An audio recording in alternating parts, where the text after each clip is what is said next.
안녕하세요, 의장님. 파이낸셜 뉴스의 송지연 기자라고 합니다.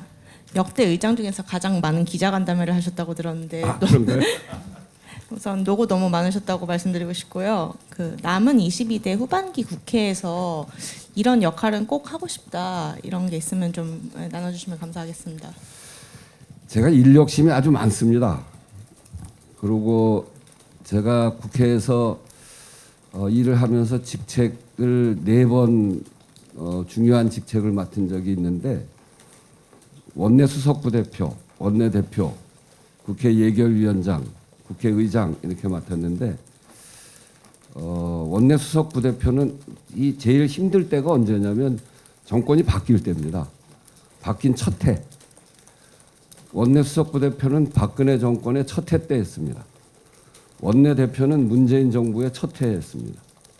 국회 예결위원장은 윤석열 정부의 첫 해 했습니다. 국회의장이 되면서 첫 해는 아니다 이렇게 생각했는데 결국 이재명 정부의 첫 해 했습니다. 그래서 여러 현안들에 대해서 고민을 많이 했고 또 그중에서 제가 하고 싶었던 일도 꽤 했다고 생각합니다. 그런 것들을 다 종합해서 생각해 보면 후반기에는 전반기 국회의장으로서 못했던 개헌을 어떻게 좀 조금이라도 진척을 시켜야 되겠다 이런 생각이 있습니다. 특히나 비상계엄, 불법 비상계엄이 있었는데 그것을 근원적으로 막는 개헌을 하지 못하면 제 인생으로서도 굉장히 큰 후회가 올 것 같습니다. 우리나라에 비상계엄이 11번 있었습니다. 그중에 한 번이 6.25 때 있었고 나머지 10번은 자신들의 권력을 확장하고 이 독재를 강화하기 위한 개헌이었습니다. 그런 불법 비상계엄이 10번이나 있었고 최근까지 정말 일어나지 않을 거라고 생각했던 시기인 최근까지 있었는데 이것을 방벽을 세우지 못하면 굉장히 후회스러운 일이어서 그 일은 어떻게든지 꼭 해야 된다 이런 생각 하나 있고요. 두 번째는 제가 원래 갖고 있었던 을지로위원회, 제가 국회의장이라는 직책보다도 어쩌면 속으로 더 그 자부심이 큰 위원회 그 직책이 을지로위원회를 만든 사람, 을지로위원회 초대위원장입니다. 정치란 힘이 약한 자들의 가장 강한 무기여야 된다 이런 생각인데 을지로위원회를 통해서 우리 사회의 약자들 보호하는 일을 그 후반기 때 꼭 하고 싶고요. 그리고 또 뭐 할까? 너무 할 일 너무 많이 얘기하는 거 아닌가? 그 정도 얘기할게요. 다음 질문 받아주시죠. 네. 신지혜 원장. 네, 의장님 KBS 신지혜입니다. 네. 그간 고생 많으셨습니다. 네. 저도 이어지는 질문을 드리겠습니다.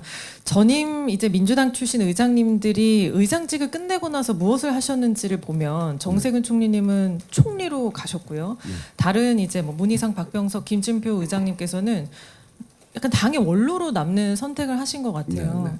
의장님께서는 어떤 선택을 하시겠습니까? 특히 당에서 어떤 역할을 할지, 특히 저희가 다 궁금해하는 다음 전당대회 때는 어떤 역할을 하시고 싶으신지 현재 기준에서 염두에 두고 계신 생각을 말씀해 주시면 좋겠고요. 두 번째는 을지로위원회에 굉장히 애정을 갖고 있다고 하셨고 특히 재임 중에 홈플러스 이제 노동자들에게 도움을 주시려고 굉장히 노력하셨던 걸로 알고 있는데 사실 해결이 잘 안 되고 있잖아요. 이 부분에 대해서도 한 말씀 해주시면 좋겠습니다. 다음에 뭐 할 거냐? 그건 참 맨날 받는 질문인데 맨날 대답하기가 참 쉽지 않은 질문입니다. 근데 이런 거는 분명해요. 제가 국회의장을 하면서 국회를 더 사랑하게 됐어요. 국회의 역할이 얼마나 중요한가. 또 그 얘기는 뭐냐면 우리나라 민주주의를 더 사랑하게 됐다. 그런 얘기고요. 그러면서 그 민주주의를 지켜낸 국민들의 위대함, 정말 모든 권력은 국민으로부터 나오는구나. 그런 생각을 하게 됐어요. 더 강하게. 12월 14일 탄핵소추 두 번째 탄핵소추 올리는 날 제가 그 비상계엄 해제하고 2차 비상계엄 때문에 바깥에를 나가지 않고 국회 안에서만 생활하다가 한 번도 그 시위 현장, 역사의 현장을 가보질 못해서 의원회관 옥상에 올라가서 여의도에 온 200만 국민들을 봤어요. 그걸 보면서 정말 가슴이 터질 것 같더라고요. 눈물도 나오고. 아, 우리 국민들이 위기 때마다 이렇게 간절하게 이름도 없이 빛도 없이 간절하게 이렇게 위기를 극복하는 그런 힘을 만드시는구나. 그걸 보면서 우리 민주주의는 외국에서 이식되어진 게 아니고 일제 하에서부터 그 위기 때 총 들고 싸웠던 독립운동을 하셨던 그런 분들로부터 시작된 민주주의이기 때문에 정말 위대한 민주주의다 이렇게 생각을 해서 그래서 사실은 독립기억광장에 가면 이름 없이 빛도 없이라고 쓴 게 무명 독립의병 무명 독립군 무명 광복군을 위한 비를 만든 거거든요. 그렇듯이 정말 국민들을 사랑하게 됐고 그래서 뭘 하려고 하는가라기보다는 그렇게 그런 마음을 가지고 어디에 있든지 국민들에게 또 우리나라의 민주주의를 위해서 또 사회적 약자를 위해서 할 수 있는 일을 최선을 다하면서 지내겠다 이렇게 생각하고 있습니다. 홈플러스. 아, 홈플러스. 아, 그 먹튀죠, 먹튀. 그러니까 MBK가 이 홈플러스 저도 노원구에 저희 집 앞에 홈플러스가 있는데 홈플러스가 아주 그 장사가 잘 되는 데였어요. 근데 어느 날부터 그거를 그 자본이 그걸 매각하고 그야말로 그 자본소득으로만 그 가져가려고 하는 그런 것들 때문에 아주 소중한 매장이 훼손이 되고 거기서 일하는 사람도 굉장히 어려워져 있습니다. 그 문제를 저도 그 전에 의장으로서 또 해결해 보고 싶은 마음이 있었는데 잘 안 돼서 저도 참 걱정이고요. 끝나고 나서 아까도 얘기했던 그런 일환으로 그 문제에 대해서 좀 더 관심을 가지고 문제를 풀 수 있는 방안들을 고민해 나가도록 할 생각입니다. 네, 다음 질문요. 네. 저 의장님 고생 많으셨습니다. 조선일보 유정은입니다. 이 하반기 국회의장으로 조정식 이제 신임 의장님 선출이 되셨는데 그동안 2년 동안 국회의장 하시면서 여러 일을 겪으셨잖아요. 좀 한 가지 조언을 좀 해주시면 어떤 걸 해주실 수 있을지. 그 두 번째는 이 내일이 이제 임기 마지막이신데 그 6.3 지방선거가 한 3일 정도 남은 시점입니다. 혹시 퇴임 후에 좀 그 지방선거를 좀 지원하실 계획이 있으신지 그것도 궁금합니다. 다음 국회의장한테 꼭 하고 싶은 얘기는 이게 굉장히 여러 가지 상황에 부닥치면서 내가 어떻게 처신해야 되는 게 옳은가 그 고민을 많이 했죠. 국민의힘 의원들이 와서 우리 일방에 쓴다 이렇게 항의할 적도 여러 차례 있었고 또 때로는 민주당 지지자들한테 굉장히 센 비판을 받은 적도 있었고 근데 거기서 그때 그런 선택을 하는 거는 정파적 선택을 하면 안 된다 이렇게 생각해요. 그거는. 그런데 국민들에게 뭐가 이득이 되는가 국민들 또 민주주의에 뭐가 이득이 되는가 국회의장이 해야 될 역할은 우리가 국회의원 선서에도 들어가 있지만 헌법을 준수하고 이거 아닙니까? 헌법 정신을 지키는데 국회의장이 어떻게 해야 되는가? 거기에는 국민과 또 국민의 삶, 민생 이런 것들이라고 생각해요. 그런 관점에서 이 문제 이런 민주주의에 대한 확고한 신념 안에서 조정식 그 의장 후보가 그렇게 해오신 분이어서 그렇게 해나갈 거라고 생각하는데 그런데 굉장히 그게 쉽지 않더라. 그런 점에서 확고한 민주주의라고 하는 기준을 흔들리지 말고 가져주셨으면 좋겠다는 거고요. 두 번째는 이런 일들의 가장 중심은 역시 국민의 먹고 사는 문제입니다.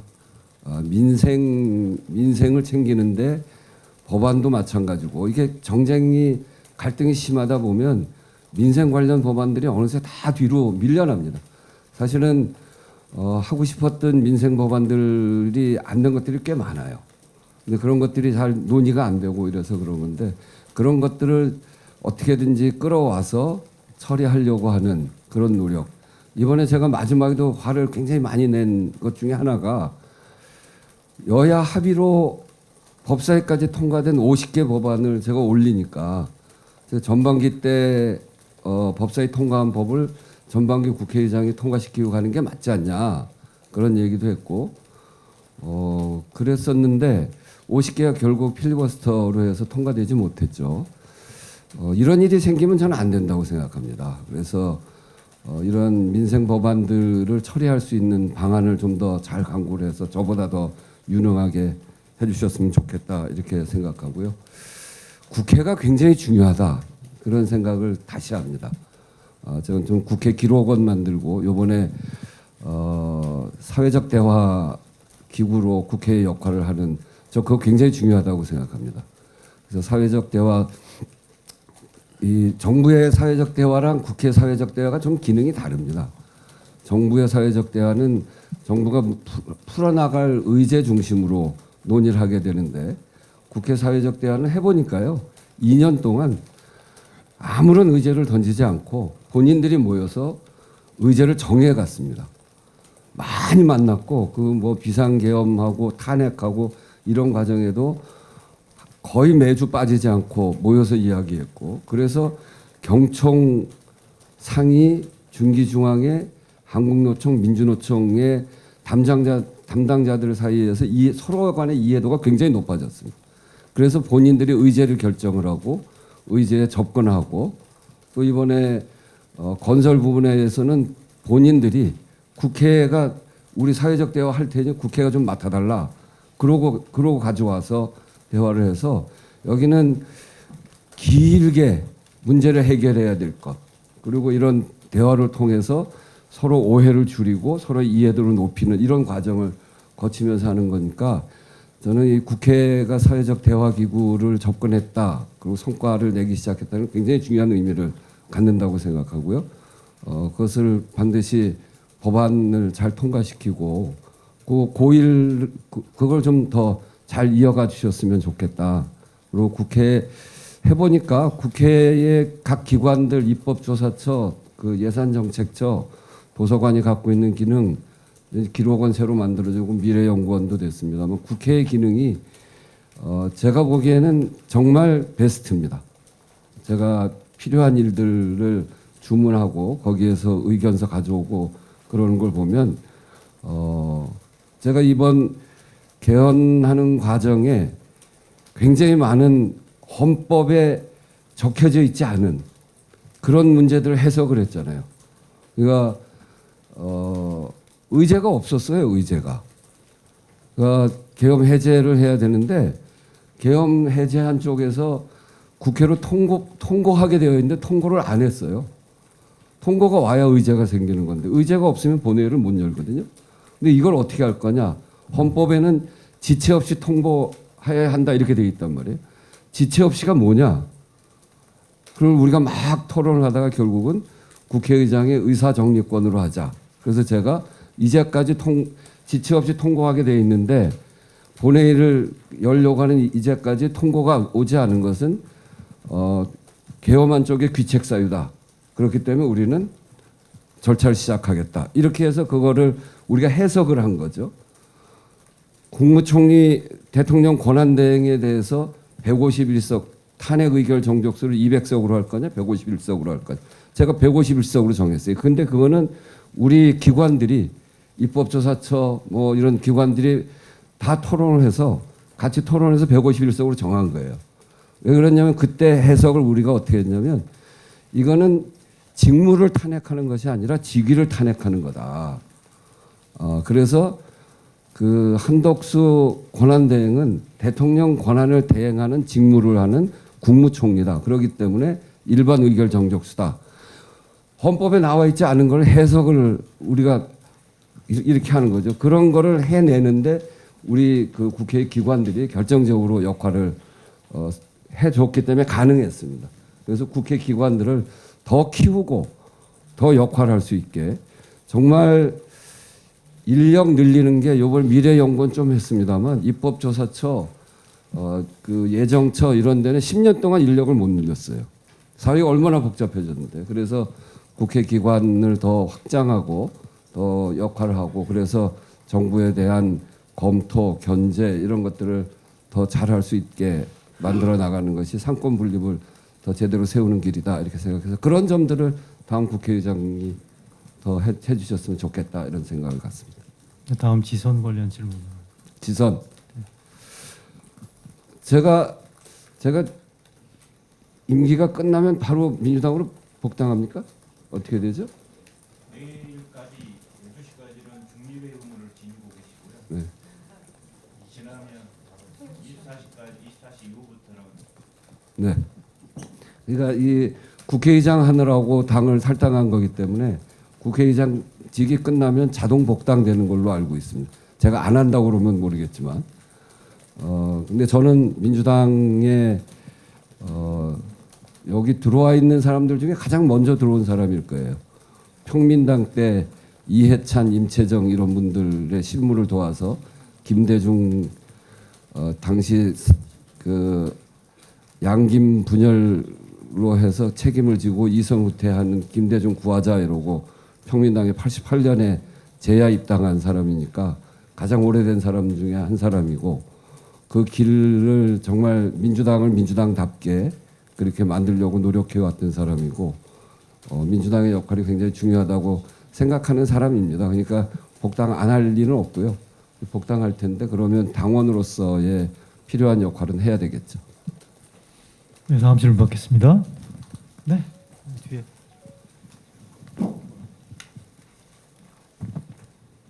네, 의장님 안녕하십니까. 코리아드 손지영 기자라고 합니다. 네. 전반기 고생 많으셨습니다. 그 아까도 이제 모두 발언에서 말씀 주셨지만 22대 전반기에 있어서 이제 의회 외교의 선봉장으로서 좀 많은 역할을 하셨고 성과도 내주셨다고 말씀을 하셨는데 그 의회 외교에 있어서 이제 아까 또 조정식 후임 국회의장에게 기대하는 바가 있다고 말씀을 주셨는데 의회 외교 차원에 있어서 좀 차기 국회의장에게 기대하시는 어떤 역할을 기대하시는지 말씀 부탁드리고요. 좀 더 또 큰 그림으로 의장님께서 보시기에 좀 우리나라 국회 전반의 의회 외교 역량을 좀 어떻게 평가하시며 그리고 의회 외교에 있어서 좀 더 우리나라 국회가 좀 더 나아져야 할 개선점 같은 것도 혹시 있다면은 같이 말씀 부탁드립니다. 네, 그 제가 이제 국회의장으로서 의회 외교 국회의원으로서도 해봤습니다. 그때부터 경험을 이렇게 좀 생각해 보면 제가 카자흐스탄하고 특별한 관계가 있죠. 홍범도 장군 모셔오는 과정에 카자흐스탄 정부하고도 또 거기 고려인 사회하고도 굉장히 가까워져 있고 저 자신이 할아버지가 독립운동하다가 소련에서 돌아가셨기 때문에 고려인이에요. 제가 고려인의 후손입니다. 그러니까 그 과정을 통해서 굉장한 신뢰가 생겼어요. 그러니까 정부 외교는 현안 중심으로 문제를 잘 풀어나가는 그런 거라고 하는데 이걸 뒷받침하는 게 의회 외교가 뒷받침되면 굉장히 많은 일을 풀어나갈 수 있다. 의회 외교는 신뢰를 통한 의원들 간의 신뢰를 통해서 역할을 하는 것이고 각국의 의회가 그 의회를 구성하고 있는 의원들의 그 안에서의 역할이 천차만별하기도 하고 그렇기 때문에 거기서 중요한 분들과 신뢰를 깊이 맺어가면 정부가 문제를 풀어가는 데서 크게 도움이 되고 그렇거든요. 그런 점에서 의회 외교는 더 강화하는 게 좋겠다. 그렇게 생각합니다. 사실은 그러고 국회의 의회 외교를 좀 더 조직적으로 내용을 좀 이렇게 연속적으로 가져갈 수 있도록 그렇게 하면 좋겠다는 생각이에요. 그러니까 의원들이 한 군데 맡으면 4년 하지 않습니까? 4년 동안 서너 번 그쪽에 그 의원 친선협회 회원들을 만나서 한 서너 번 만나면 굉장히 가까워지거든요. 그러니까 의원들도 자기가 맡은 나라를 4년 재선을 하면 그대로 좀 연속해서 이렇게 연속해서 한 8년쯤 하면 못할 얘기 없어질 겁니다. 그래서 이거를 좀 더 지원하는 예산도 좀 늘리고 또 조직적으로 지원할 수 있도록 시스템도 우리 국제국에서 정말 애를 쓰는데 국제국을 좀 더 키워서 이게 그 외교 의원 외교를 위한 어떤 무슨 독립기구를 좀 만들어 보든지 뭐 그럴 필요가 있지 않겠나. 조정식 그 의장 후보도 아마 그런 공약을 한 것 같아요. 그래서 저는 그거를 적극 잘 살려 나갔으면 좋겠다는 생각입니다. 네, 다음 질문요. 두 분 정도만 더 받고 정리하겠습니다. 네, 오규진. 저는 연합뉴스의 오규진이라고 합니다. 네. 사실 뭐 의장님의 연합뉴스의 오규진이라고 합니다. 이렇게 많은 분들이 의장님의 미래에 대해서 좀 질문 주셨는데 좀 넘어가는 질문으로 그 의장님의 임기 2년 거치면서 사실 굉장히 많은 일이 있었는데 그 중에서 가장 이거는 내가 좀 잘했다 싶은 거 하나랑 이거 너무 아쉬웠다 하나 이렇게 말씀해 주시면 감사하겠습니다. 비상계엄 해제하는데 앞장선 건 참 잘한 일이죠. 그때는 딱 그 비상계엄 정말 비현실적인 이게 진짜인가? 근데 너무 관계가 안 좋아서 아주 철저하게 국회를 무시했잖아요. 국회 한 번도 안 오고 국회의장한테 축하 전화도 안 하고 그 다음 날 6월 6일 날 만났는데 현충일 행사 때 만났는데 아주 표정 하나 변함없이 축하한다는 말도 없이 그냥 손만 내밀고 이렇게 가는 의례적인 생일 카드까지 생일 난을 보내는 게 서로 예의인데 카드가 왔는데 우원식 국회의원님 생일 축하합니다 이렇게 보내오고 개원식에도 안 하고 시정연설도 그래서 사실 굉장히 걱정했어요. 너무 나빠지고 국회를 너무 함부로 한다 이런 생각이 들고 무슨 일이 벌어질지 모르겠고 그러다 비상계엄이니까 비현실적이긴 한데 이거 하려고 그랬구나 그런 생각을 하고 이제 국회로 들어오면서 딱 2개 동트기 전에 끝내야 된다. 동틀 때까지 못 끝내면 출근하는 우리 국민들이 거기에 저항할 텐데 그러면 유혈 사태가 날 수 있겠다.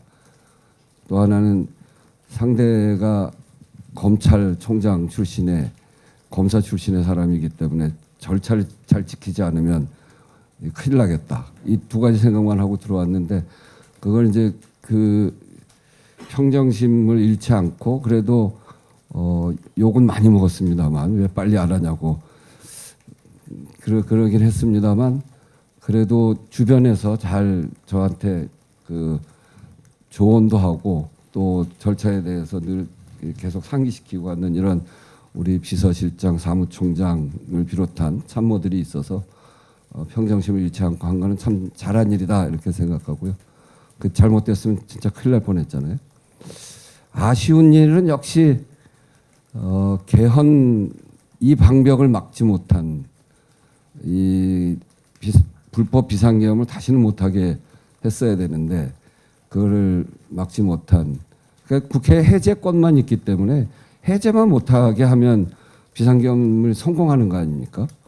그래서 국회를 막고 국회의장 체포하고 이러려고 하는 건데 그걸 승인권으로 전환시켜서 아무리 막아도 48시간이 지나면 자동 해제되는 이런 것 또 국회에서 해제를 의결하면 국무회의를 거치는 단계로 없애버려. 국무회의가 그 비상계엄한 쪽의 국무회의인데 그게 거부권을 하면은 안 되는 거 아니에요? 그래서 그렇게 불법 비상계엄에 대해서는 그런 국회의 권한을 주는 이걸 통해서 그 불법 비상계엄을 원천적으로 막을 수 있도록 해야 되는데 그거 못한 거는 참으로 아쉬운 일입니다. 네.